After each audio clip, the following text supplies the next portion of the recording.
Bueno, me levanto porque normalmente cuando hablo me gusta moverme, entonces, pues, para darle un poco más de dinamismo.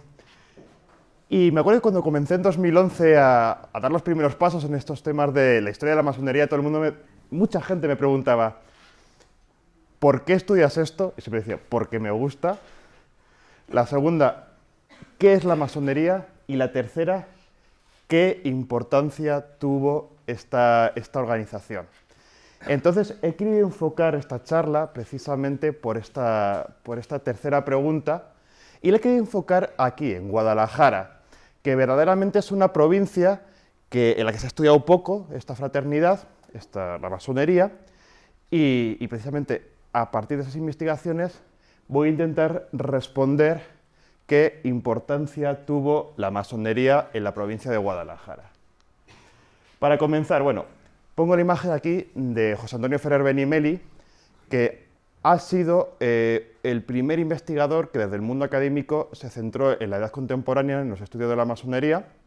Su tesis doctoral procede de 1972 y hizo un compendio un poco así de las relaciones entre la masonería y la Iglesia. Y entonces digamos que a nivel de los hispanohablantes, del mundo hispanófono, es el que más ha teorizado y más ha trabajado sobre el tema de la masonería. Y de hecho, él ha dado una de las definiciones que me parecen a mí más enriquecedoras o más amplias, más certeras sobre la masonería.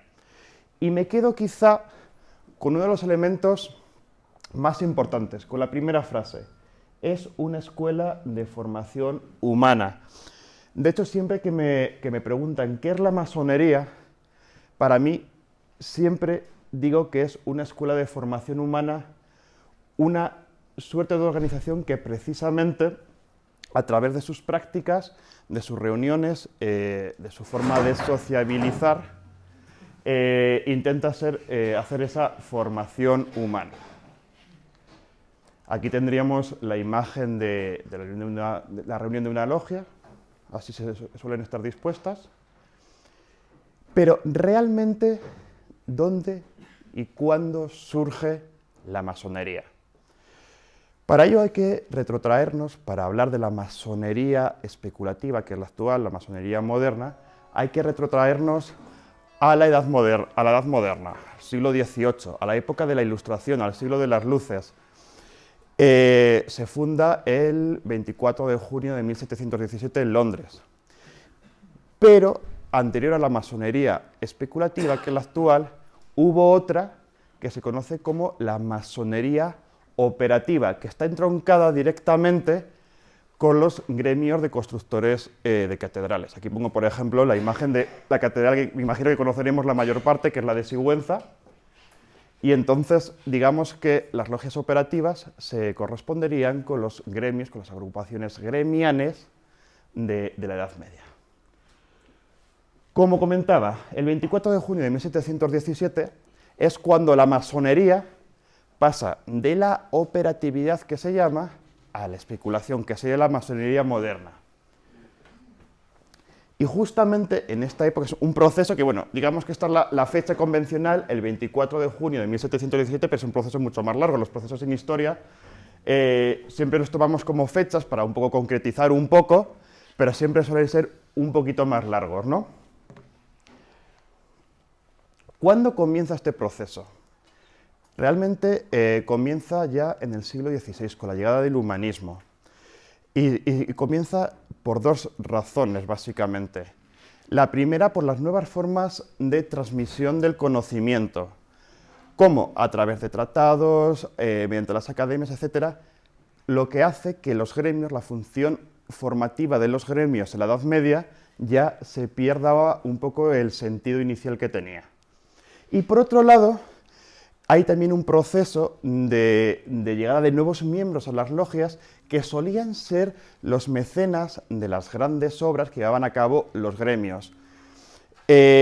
Muchos de estos mecenas comenzaron a pedir si podían participar también de esas reuniones. Entonces, cuando aparece unos primeros masones adoptados que en principio eran nombres, después el concepto de masonería de adopción se tomó para las mujeres en el siglo XVIII y XIX, pero digamos que aquí es cuando también comienzan a llegar lo que se conoce como profanos del mundo de los gremios a las nuevas logias. Entonces, junto con la nueva forma de transmisión del conocimiento y también los nuevos miembros que van entrando a las logias, se pasa de la operatividad a la especulación. Y ese proceso culmina en la fecha convencional del 24 de junio de 1717 en Londres.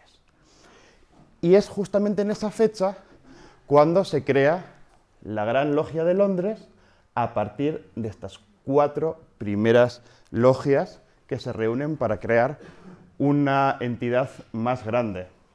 Y tiene que ver pues, con la catedral, con la nueva catedral de San Pablo de Londres, con desavenencias con el arquitecto jefe, etc. Aquí tenemos la catedral de Londres. En España, hemos estado hablando ahora mismo de la formación, de la génesis de la masonería a nivel, por decirlo de alguna manera, universal, ¿no? En el caso de España llega un poquito más tarde. Si hemos dicho que en Londres se crea la Gran Logia de Londres en 1727, en España llegaría la primera logia en 1728. A partir del duque de Wharton. Esta teoría ahora, por parte de la historiografía, está empezando a estar un poco en entredicho, se está empezando a replantear qué fue exactamente la agrupación que creó el duque de Wharton, pero por el momento esto es lo que podemos, es tangible en la historia, ¿no? que la primera logia fue fundada en territorio español en 1728. Sin embargo, la primera logia exclusivamente formada por españoles llega mucho más tarde, en 1799, porque el duque de Wharton era británico, era inglés. Y además, con la curiosidad de que no se crea en España, se crea en la Bretaña francesa, por parte de militares. Pero realmente, podemos hablar de un tejido de logias en España más tupido, más organizado, por decirlo de alguna manera, a partir del siglo XIX, ya mucho más tarde, a partir de la llegada de las tropas francesas, a partir de 1808. Y es lo que se conoce como la masonería bonapartista, porque venía con las logias francesas, con las tropas francesas, perdón, y era además... Siempre en Francia estuvo mucho más desarrollada que en España, ¿verdad? Y además tenía un toque más liberal, etc. Y precisamente, esto lo ha tratado muy bien la historiadora Céline Salah, de la Universidad de Toulouse, estas logias bonapartistas las iban llevando las tropas francesas por allá, por donde iban, un poco para fundamentar, para dar los pilares a la cultura francesa, a la culturización francesa que iban llevando las tropas del país vecino, ¿no? Luego, a pesar de que en las Cortes de Cádiz siempre se ha hablado por parte de cierta historiografía un poco más inmovilista, que las Cortes de Cádiz en esta misma época estaban poco menos que manipuladas por la masonería, todo lo contrario. En la Constitución de Cádiz, en la labor reformista de las Cortes de Cádiz, se aprueba una real cédula, por lo cual se confirma la prohibición de la masonería hecha en 1751. Muchos reinos del siglo XVIII, junto con la Iglesia, prohibieron la masonería porque se consideraba como una forma, entre comillas, de desestabilización de los regímenes. ¿Por qué? Porque era normalmente gente formada, gente procedente de la élite económica, de la élite burguesa, que podía desestabilizar. Entonces, la primera prohibición surgió de la Iglesia Católica en 1738, a partir de la Carta Apostólica In Eminenti, y luego, a partir de ahí, surgieron prohibiciones por parte de muchos reinos y muchos gobiernos también, entre comillas, civiles, ¿no? Y entonces, precisamente la primera prohibición en España fue en 1751 y luego precisamente esta Real Cédula del 19 de enero de 1812 confirmó esta prohibición de 1751, con lo cual la imagen que ciertos sectores han querido dar sobre las Cortes de Cádiz como, digamos, manipuladas por parte de la masonería, pues es todo lo contrario. Simplemente, como se quiso confirmar esta prohibición, porque como las logias procedían de, digamos, eran un instrumento del otro bando, pues se quiso prohibir, digamos, para evitar que hubiera transfusión de conocimientos, etcétera, aunque la ideología tanto de las Cortes de Cádiz como de los franceses era en ambos casos liberal. Y después, durante ya, con el regreso de Fernando VII, y así durante todo el siglo XIX, se puede decir que la masonería en España tuvo una vida un poco dependiente de cada sistema, si se dejaba más libertad o menos. Por ejemplo, con el regreso de Fernando VII y en consecuencia con la imposición del absolutismo. Menos libertades, se prohíben las logias. Viene el trienio liberal, lo contrario. Se vuelve a aplicar la Constitución de 1812 sin la prohibición de la Real Cédula, con lo cual solo se queda con las libertades de reunión y asociación, entonces la masonería vuelve otra vez. ¿Pero qué pasa después de 1823? La década ominosa, otra vez el regreso del absolutismo de Fernando VII. Se vuelve a prohibir la masonería, se confirman las prohibiciones. Luego llega la regencia y el posterior reinado de Isabel II. Seguía prohibida la masonería, pero al mismo tiempo, como hubo una cierta liberalización, también hubo una cierta permisividad hacia las logias. Lo que decía acá. Y después podemos hablar de dos grandes periodos de la masonería española. El primero, de la Revolución de la Gloriosa, de 1868. Tras esta revolución, el año siguiente, en 1869, se aprueba la Constitución, las primeras constituciones realmente democráticas, después de la de Cádiz liberal. Esta ya sí que es liberal democrática, se puede considerar, que es cuando se amplían las libertades civiles a su mayor exponente, ¿no?, en el siglo XIX. Y justamente hay un florecimiento de las logias, pero no solo de las logias, de diversas sociabilidades, desde los protosindicatos a los protopartidos políticos, etc. Hay un florecimiento de la agrupación de la sociabilidad en España y, por tanto, también en la masonería. Después, durante la Restauración, sí que era verdad que se contrajeron muchas libertades. Por ejemplo, aquí pongo que en teoría las logias estaban fuera de la ley, pero Sagasta, que fue uno de los grandes ideadores del turnismo de la Restauración, era gran maestre de la masonería. Con lo cual, en principio, estaban, entre comillas, las logias fuera de la ley. Otra vez, hay una restricción de libertades en todos los aspectos, pero había una cierta permisividad, etcétera, que permitió que, por ejemplo, personalidades tan conocidas como Ramón y Cajal también fuera iniciado. Ya entramos en el siglo XX. En el siglo XX, después de la Restauración, llega la dictadura de Primo de Rivera. Evidentemente, al ser una dictadura, prohibió cualquier tipo de participación pública, también la masonería. Se prohíbe, se persigue. Sin embargo, y como ocurre, al final de la dictadura de Primo de Rivera, desde diferentes sectores se empieza a criticar, se empieza a cuestionar precisamente la dictadura de Primo de Rivera. Y entonces, una de las organizaciones, junto con otras como pudieran ser, por ejemplo, pues ya los partidos de masa se comenzaban a aparecer a través del Partido Socialista, del Partido Comunista, de los sindicatos también de masas, a través de la UGT o de la CNT, pues también comenzaron a cuestionar esta dictadura. Y de hecho, uno de los elementos que al final del gobierno de la dictadura de Primo de Rivera se observó fue que muchas de estas logias, muchas de estas agrupaciones masónicas comenzaron a impulsar escuelas laicas. Aquí en Guadalajara hubo una, la Escuela Laica de Tomás de la Rica, que también fue masón y que fue componente de la logia Arriaco número 8.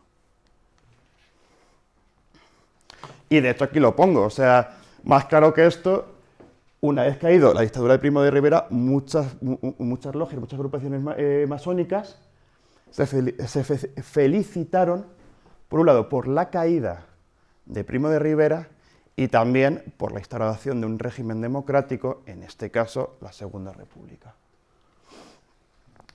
Hay una cosa que quiero dejar clara, que es esta.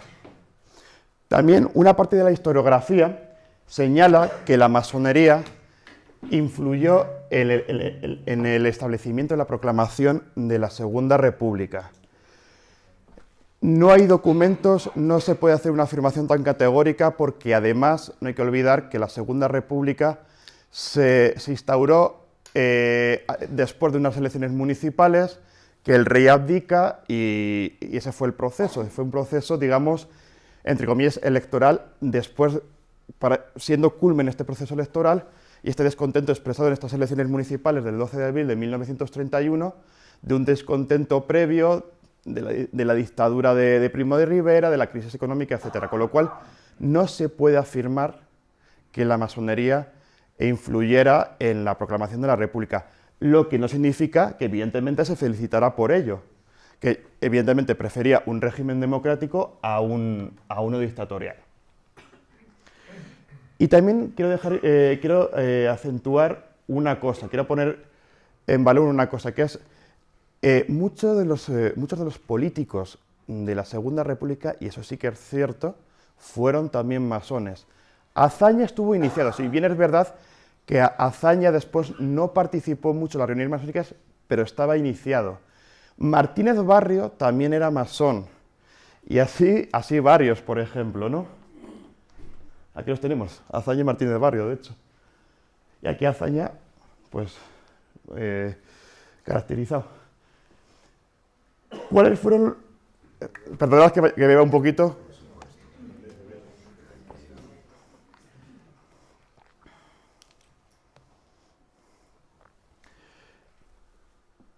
Los rasgos de la masonería durante la Segunda República en España eran muchos, evidentemente, pero yo lo quiero condensar en 4, que son los que habla también precisamente Ferrer Benimeli y Eduardo Enrique del Árbol, que es otro profesor de la Universidad de Granada, ya jubilado él. Por un lado, hay que tener en cuenta que en esta época la masonería era una organización de prestigio. Pertenecer a ella, entre nosotros, te daba caché, ¿sabes? Por decirlo de alguna manera. Entonces, por eso hablo de elitismo social y elitismo político. Sobre todo, pertenecían a ellas unas clases medias acomodadas, para arriba, que tenían inquietudes políticas. Normalmente eran clases medias acomodadas y un poquito más liberales, por eso muchos de ellos formaban parte de partidos republicanos o de izquierdas. Por ejemplo, Marcelino Martín, que fue alcalde de Guadalajara por el Partido Socialista, estuvo hasta el abatimiento de columnas de la logia Arriaco en 1933, formó parte de la masonería. Y así varios, que ahora hablaremos de ellos. Y después, en ciertas circunscripciones, había un predominio de los diputados masones, entre ellas la de Guadalajara en las elecciones de 1931, en las constituyentes. Pero evidentemente he hablado de la primera parte de la Segunda República, porque a partir de 1933, con la llegada de la CEA y del Partido Radical al poder, se empieza a producir también un periodo de, podríamos llamarle de meseta, de estabilidad y después ya caída de la masonería. Ahí pongo fin del auge, pero esa es la idea. Y precisamente desde este año, y visto que la sociedad española ya a partir de 1933 comenzaba a polarizarse bastante, muchas de las logias empezaron a tener una postura bastante crítica con el fascismo. Y en esto llegamos a la guerra civil. Evidentemente, la masonería durante esta época, sobre todo en el bando sublevado, comenzó a ser muy perseguida. ¿Por qué? Porque el bando sublevado, digamos que recogió toda la producción de censura que había hecho la Iglesia hacia la masonería. He hablado antes de la Carta Apostólica In Eminenti, de 1738, aprobada el 24 de abril de ese año, por parte del papado. Pero no fue la única. Durante el siglo XIX salieron más de 400 normas condenatorias de la masonería desde el Vaticano. Con lo cual, el bando sublevado en la Guerra Civil tomó todo ese corpus y lo aplicó en España. Entonces, ahí es donde se entiende realmente el porqué de la persecución por parte de, primero durante la guerra y después durante el franquismo. Porque la consideraban a la masonería, tomaban la tradición de enemiga de trono y altar, que decía el Vaticano durante el siglo XIX, y lo aplicó a España y añadió enemiga de la patria, a la masonería. Y por eso se justifica que, o se entiende, mejor dicho, que por parte del franquismo, después y primero por las tropas sublevadas, se persiguiera a la masonería. De hecho, es muy curioso, esto es un cartel de las tropas sublevadas, en las cuales, si se observa, meten en el mismo lugar a los politicastros, los masones, el separatismo, la injusticia social y el bolchevismo. Aquí ya se empieza a observar el famoso contubernio judeo-masónico comunista, que después se aplicó durante 40 años durante la dictadura. Y en esto, pues, llegamos al franquismo, ¿no? Lo que decía el contubernio, durante los años 40 hubo una gran producción de normativa por parte del gobierno, pero también impulsada y fundamentado por parte del movimiento nacional, en contra de las logias, ¿no? Como grandes enemigas de España, básicamente, ¿no?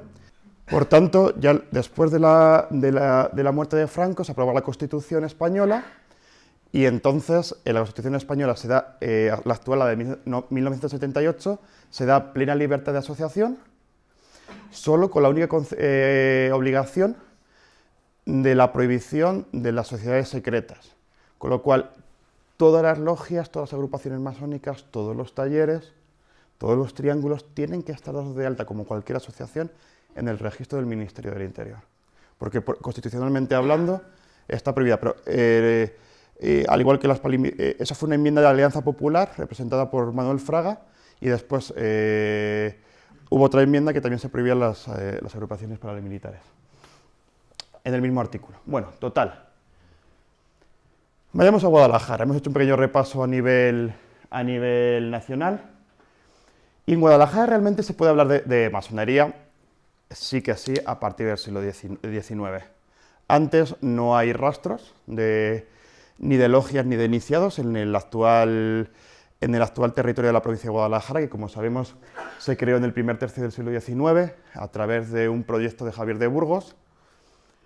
Y entonces en ese territorio realmente no hubo ninguna logia hasta el siglo XIX. Después, en la primera etapa, la que hubo entre 1808 y 1868, si bien no se tiene documentada tampoco ninguna sede masónica, sí que se sabe, sí que está documentado que hubo varios militares iniciados.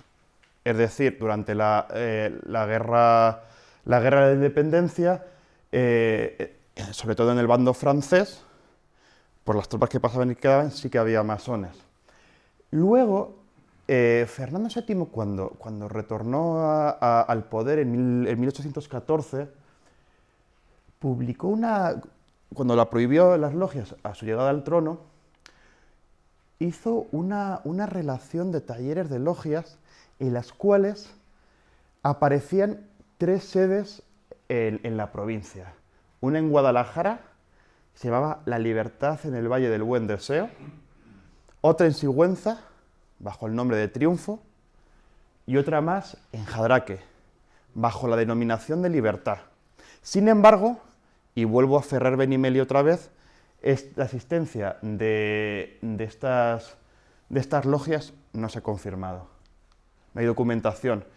En historia, sobre todo, cuanto más lejana es la historia, si no hay una fuente material, sea un yacimiento, sea una inscripción, sea un documento, se puede intuir la existencia de un proceso, de un fenómeno o de un hecho, pero no se puede asegurar. Con lo cual, por eso hay que poner en duda esa afirmación, porque no se tienen más documentos de esas logias salvo esa relación, con lo cual no se puede afirmar. En esta época ya pasamos a la segunda etapa, que a mí personalmente me parece la más interesante de la masonería en Guadalajara, que es la que va de 1868 hasta finales del siglo XIX. Aquí es donde se han documentado más número de logias. Insisto, y vuelvo a lo que comentaba antes, precisamente en esta época hay un gran ensanchamiento de las libertades civiles, con lo cual afloran muchísimas organizaciones de todo tipo, muchísimas organizaciones sociales y ciudadanas de todo tipo, y entre ellas la masonería. Veréis que hay, más o menos se han aislado como la existencia de 8 logias que están separadas en 3 obediencias diferentes. A mí la más grande, que llegó a tener más de 30 miembros, fue la Caracense número 244, que estuvo aquí en Guadalajara capital, y que además también tuvo masonería de mujeres, una más en Alcocer y en Cifuentes. Dependientes del Gran Oriente Nacional de España, 2 logias en Guadalajara y una más en Atienza, que además fue muy activa la de Atienza y se han conservado bastantes documentos. Lo que pasa que, ahora lo veremos, en esta época la existencia de las logias era muy corta. Y luego, del Gran Oriente Español, una logia en Torija y un triángulo, logias a partir de 7 miembros y triángulo entre 3 y 7, en Checa, en el señorío de Molina.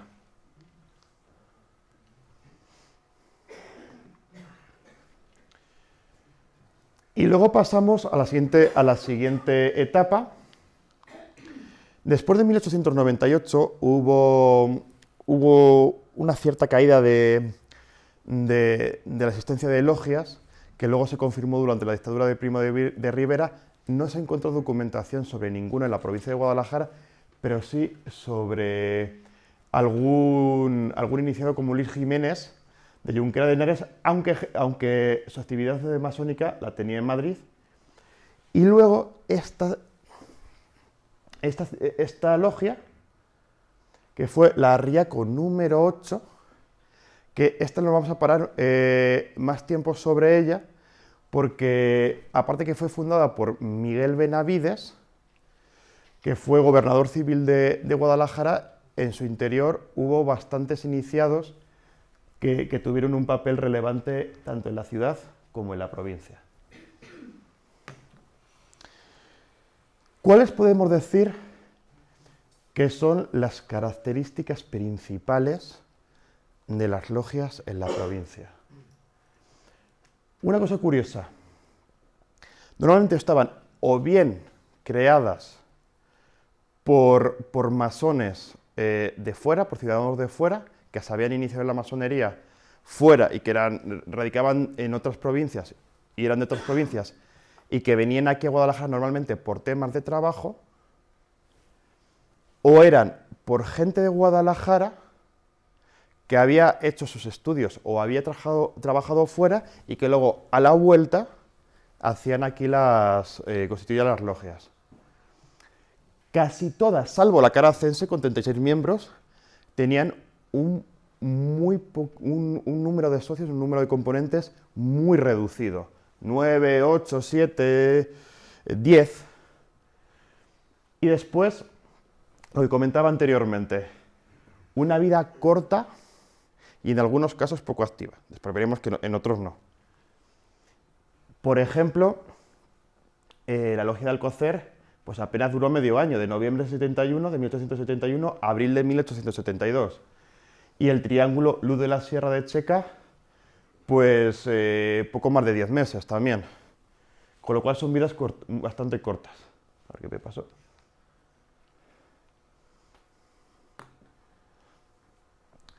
La logia de Atienza, aunque solo tenía 9 miembros, que no es una membresía grande, pero para empezar, a mí me llama mucho la atención, por un lado, por haberse fundado en una localidad como Atienza, que no es de las más grandes de la provincia, aunque sí que es verdad que durante el siglo XIX y principios del XX, hasta bien entrado el XX, al ser cabeza de partido, tenía bastante movimiento.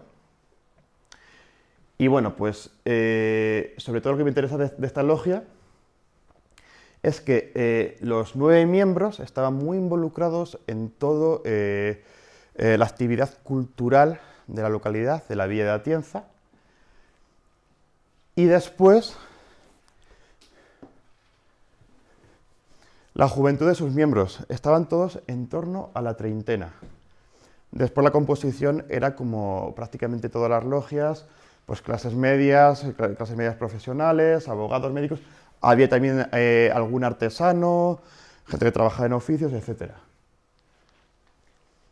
Esta es interesante, por un lado, por el número de miembros, porque siempre fue la más numerosa de Guadalajara, y también porque tuvo lo que se conoce como una columna de adopción, es decir, que tuvo un grupo en el que se integraron 4 mujeres, con lo cual se puede afirmar que en la provincia de Guadalajara también hubo masonería femenina. E igual, pues bueno, aquí en este caso había un predominio de los militares por la existencia de la Academia de Ingenieros, que estuvo aquí hasta la década de 1930, hasta el inicio de la década de 1930, y como siempre, pues clases medias profesionales. Y después esta logia se fundó en 1925, que es cuando se inician las 3 primeras personas, y sobre todo fue fundada, como comentaba, por Miguel de Benavides. A esta logia pertenecieron gentes que después tuvieron una gran relevancia en la vida política de la Segunda República. Por ejemplo, uno de sus miembros, Miguel Bargalló, fue vicepresidente de la Comisión Gestora de Diputación Provincial durante los primeros años de la República.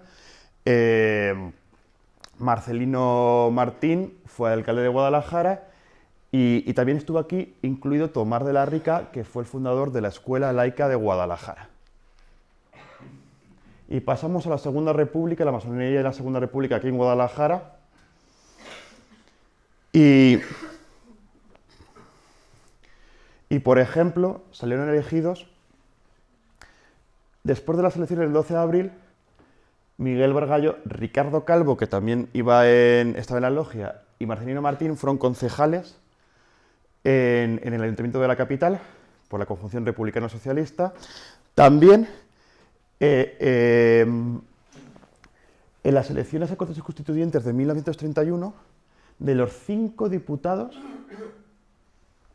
hubo, por ejemplo, 2. Marcelino Martín, que también compatibilizaba con el alcalde, y después Eduardo Ortega y Gasset. Él participaba en una logia en Madrid y era el hermano de José Ortega y Gasset, el filósofo. Ya después se fue un poco deshinchando, en las elecciones de 1973 no hubo ningún masón, y desde el 36 sí que hubo candidatos masones, pero no salieron elegidos. También hubo gobernadores provinciales que fueron masones, como Miguel Benavides, que fue el fundador de la logia Riaco, y también González Taltabul, que pertenecía al Partido Radical Republicano. Y luego, de esta logia fueron de la logia Arriaco número 8, como comentaba, fue también Ricardo Calvo, que fue concejal en la capital y que fue un dirigente obrero. y Eduardo Bonis, que también participó en la UGT a nivel provincial. Y en esto pues llega la guerra y, como comentaba, también hubo una gran persecución, una gran represión por parte del bando sublevado a la masonería. Y sobre todo la represión fue a partir de 4 formas. Interrogatorios, y no nos pensemos que son como los interrogatorios de ahora, eran bastante duros, cárcel, exilio y asesinatos. De hecho, el propio Marcelino Martín fue fusilado en 1941, mientras que Miguel Bargalló, Benavides y Tomás de la Rica tuvieron que exiliarse a diferentes puntos, desde Francia, Orán, etc. Y, como es habitual, la composición de las logias fue sobre todo clases medias profesionales, y después también hubo en la logia Riaco, como hemos visto, dirigentes obreros. Y nada, las últimas investigaciones que está viendo sobre la masonería y Guadalajara se están centrando en la prensa, en el estudio de Flores y Abejas, que era un poco más generalista, etc. El Henares, que era católico y se editaba en Sigüenza, y Abril, que era se subtitulaba como el portavoz de las izquierdas, que en este caso se editaba en Guadalajara. Entre las conclusiones de estas investigaciones se señalan pues, que iba un poco una escasa representación, aunque la masonería en la provincia tenía nombres destacados, pero digamos tenía poca implantación. En aquel momento solo había una logia en la Segunda República, con lo cual realmente, a pesar de los nombres destacados que tenía en su interior, tenía muy poca implantación. Con lo cual, en estas publicaciones se habla constantemente de Tomás de la Rica, de Benavides, de Bargalló, de Martín, etc., pero nunca se menciona su afiliación masónica, salvo en el Henares, para criticarlos.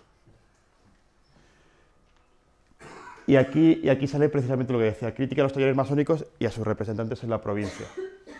Y luego siempre en el periódico de izquierdas, en Abril, simplemente se daba una mayor atención a otro tipo de organización, como podían ser los partidos políticos de izquierdas o los sindicatos. Y nada, pues hasta aquí he llegado. Si tenéis alguna pregunta, no dudéis en hacerme.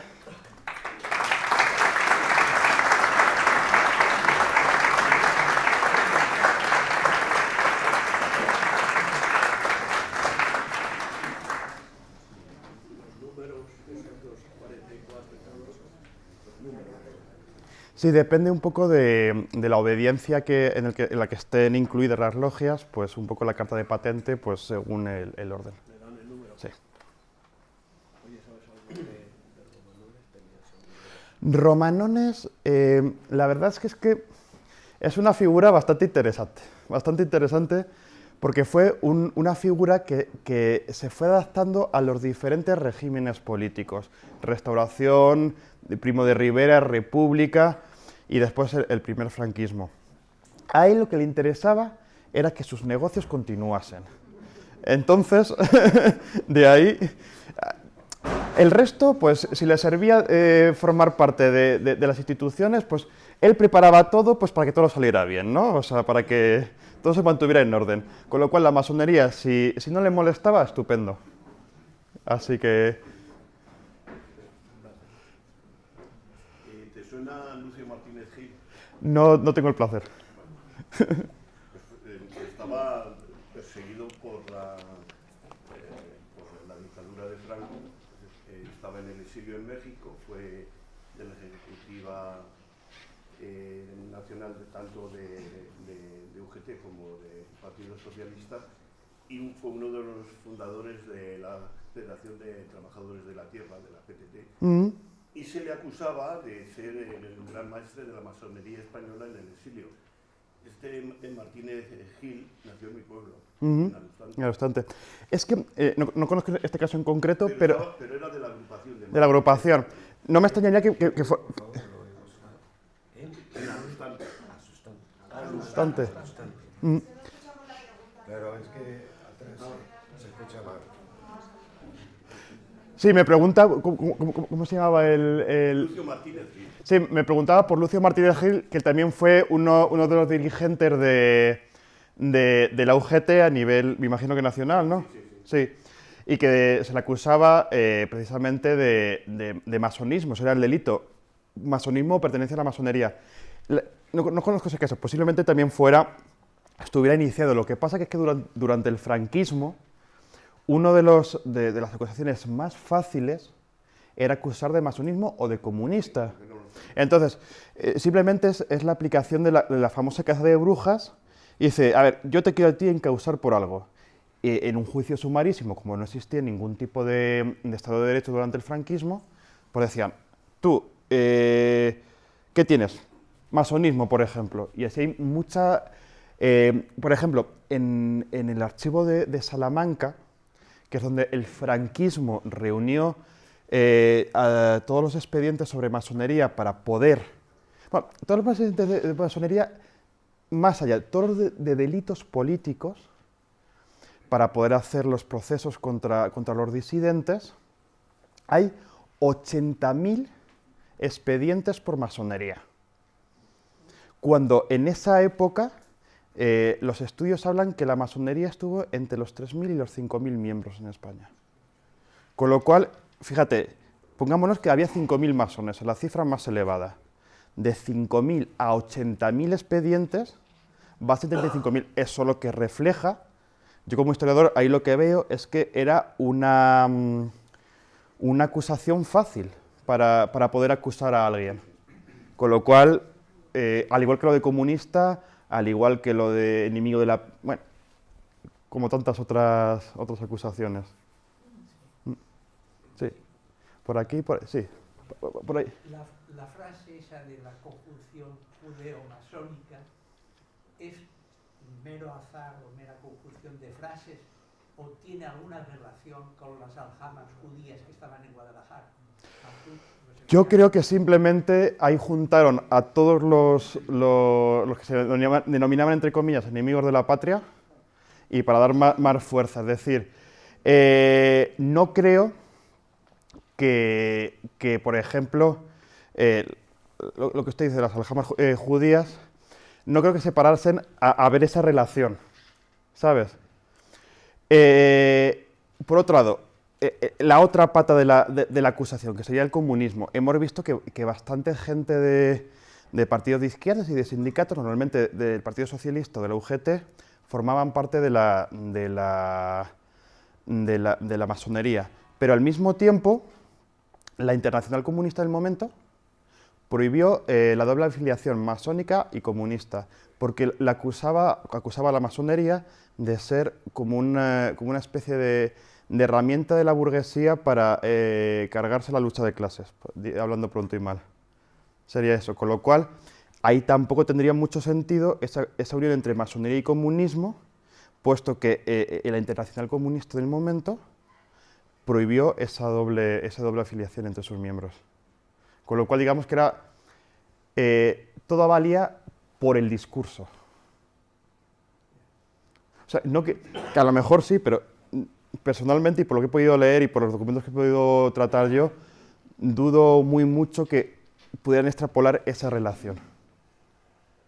Quería preguntarle sobre el proyecto de misiones pedagógicas, que creo que se gestó en tiempos de Marcelino Domingo, que era ministro de Educación, y creo que pertenecía a la masonería también.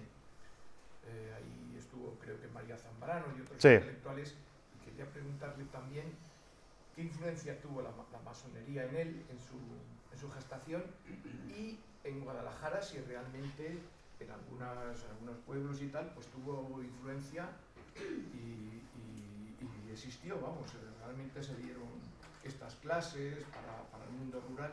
Sí. En el caso de Guadalajara, como en toda España, además Guadalajara en este caso sí que se puede incluir perfectamente en lo que se considera la España rural del momento, sí que hubo esas misiones pedagógicas, y luego en lo que es la propia gestación, pues evidentemente sí que, ¿cómo explicarlo? La masonería siempre habla de de la evolución a través del conocimiento. Es una de sus filosofías, con lo cual, sí, posiblemente, pero como filosofía compartida.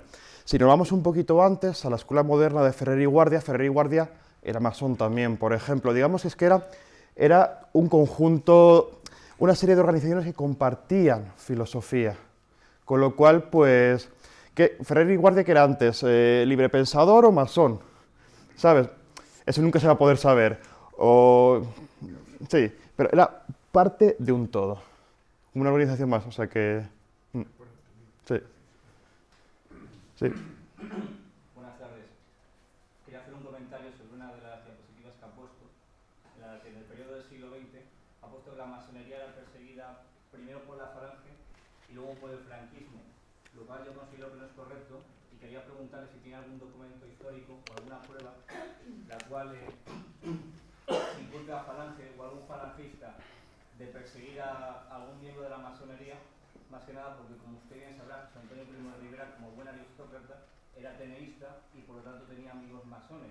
De hecho, si mal no recuerdo, en una de las hojas de las obras completas de José Antonio, en una interview, le dice: yo soy anticomunista y no soy anti nada, porque los antis algo son tapones para las ideas. Por lo tanto, no sé si se refiere a la falange unificada de después o a la falange de la República, porque yo, y ilústrenme usted si me equivoco, no conozco ningún documento en el que un falangista haya atacado a un masón o a alguien de la masonería, o incluso la masonería en sí, ya que había, como usted bien sabrá, muchos intelectuales. Buena pregunta, además, esta. En el caso de la falange, como partido de masas que comenzó a ser sobre todo a partir de la guerra, porque cuando fue creada por José Antonio en la República, pues como también el Partido Comunista en los años 20, cuando se creó, era... Sí, por eso, empezó en las masas ya durante la Guerra Civil. Cuando empezó a tener a estos, cuando se creó en la República, no, que era un partido de cuadros, efectivamente, y luego, pues, la Guerra Civil es cuando ya empezó, como tenía una organización mucho más estructurada que el resto que la Comunión Tradicionalista o que otros partidos, o que la CEDA, por ejemplo, sí que era verdad que se han documentado ataques, por ejemplo, por parte de los falangistas al templo masónico de Tenerife. Claro, pero no es la falange, es la falange tradicionalista. Es decir, después del decreto de unificación y después de obviar el punto 27, que si mal no recuerdo era que el falange no se podía unir a ninguna fuerza. Punto que se obvió para que Franco triunfase y utilizase la falange como símbolo, no todos bien sabéis, pero después del régimen franquista. Por lo tanto, el dato no es preciso, ni es real, ni riguroso, porque no había ningún falangista puro, pues antoniano, lo que es el puro falangismo, que haya atacado a un masón. En todo caso, habría sido alguien de la falange. Claro, vamos a ver, evidentemente, si, a ver, evidentemente, si nos vamos a la ideología pura, evidentemente, nadie del PSOE ni nadie del Partido Comunista había podido ser masón. Claro, o sea... No, claro, pero... Claro... Vale, pues... Claro. No, lo que me refiero que evidentemente, si nos vamos a la puridad de las ideas, insisto, nadie de un partido ni socialista ni comunista, ni siquiera los anarquistas, podrían haber sido miembros de la masonería, y hay montones. Sí. Sería mejor aceptar no, pero... Sí, un momentito que explico. Evidentemente, si nos vamos al pensamiento josé-antoniano, pues sí, lo podemos aceptar, pero es que después la falange, cuando entra la guerra civil, se convierte en partido de masas y muchas de las bases están muy radicalizadas y entonces, claro, o sea...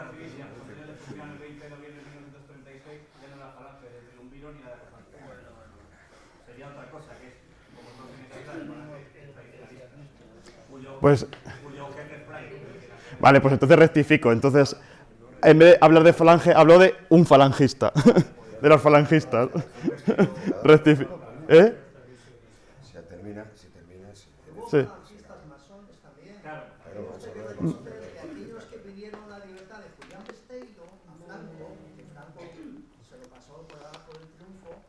eran militares, falangistas, que habían sido masones. En las logias masónicas había también falangistas, gente de derecha, etc. Yo, en el caso de las que conozca yo, según he visto documentos, hay una serie, efectivamente, de masones confirmados en las tropas sublevadas, entre ellos el más conocido Cabanellas, pero no la tónica habitual. No la tónica habitual. Si nos vamos a casos concretos, evidentemente, pues prolongo la charla a curso, ¿no? Y evidentemente hubo gente dentro de las tropas sublevadas que evidentemente estuvieron iniciados, el propio Cabanellas. Pero no es la norma, no era la norma ni mucho menos. Yo es una pregunta general, yo desconozco, o sea, es la primera vez que veo Sí. hablar de la masonería y desde el más puro desconocimiento quería saber a qué se dedicaban exactamente estas logias. Es decir, ¿eran simplemente agrupaciones de personas en busca de conocimiento o, no sé, o condensaban el saber de la época? ¿A qué se dedicaban, por ejemplo, todas las que usted ha ido mencionando ahora? Sí, efectivamente, pues uno de los elementos que hace la masonería era el perfeccionamiento humano a través del conocimiento y el debate. Entonces, precisamente, una de las actividades que hacían es debate, planteamiento de ideas, discusiones, etc. Una especie de club de ideas, sociedad de ideas, por decirlo de alguna manera. De hecho, en historia, en la historiografía, en la masonología que se conoce, se habla de sociedades de ideas, por el propio debate que había en su seno. No sé si te he respondido. Sí. Sí, sí. ¿Cómo está organizada una logia masónica? ¿Físicamente dice o...? No, ¿cómo está la organización interna, social, la organización de una logia masónica, cómo está organizada? Uh-huh. La estructura. Sí, la estructura. En principio, hay en este aspecto, digamos, una especie, entre comillas, de jefe, de líder, que sería el venerable maestro, que es un poco el maestro de ceremonias. Hay un secretario, un tesorero, hay luego también un veedor, que también se ocupa de ver el buen discurrir de la logia. Hay 1, 2, 3, 4 hermanos que puedan hablar en esa tenida y después se debate, básicamente. ¿Y el proceso de iniciación? ¿Cómo es? Sí, es decir, desde, digamos, una persona externa a la logia, cómo es su integración en la logia y a partir de ahí la autoridad, cómo funciona dentro de la logia. Tiene que ser invitado por alguien que esté dentro, pasa una serie de pruebas, entrevistas, etcétera, y ya entra. Ingresa en la logia. Sí. Pero una vez que ingresa a la logia, es decir, la autoridad dentro de la logia, ¿cómo está organizada? El principio de autoridad dentro de la logia, ¿cómo está organizada? Hay una especie digamos, de jefe, de maestro, de venerable maestro que se llama, que es el que dirige un poco la ceremonia. Y a partir de ahí, más o menos, como una protoasociación, por decirlo de alguna manera, en estructura, y entonces pues está ese director, y luego hay pues diferentes funciones de los hermanos dentro de la logia, desde alguien que se encarga del tesoro, que se llama, a alguien que toma nota, etc. Es decir, es una organización parecida a es una organización política, claro, en el sentido amplio de la palabra político, ¿no? Sí, sí, yo preferiría utilizar social. Escúchame,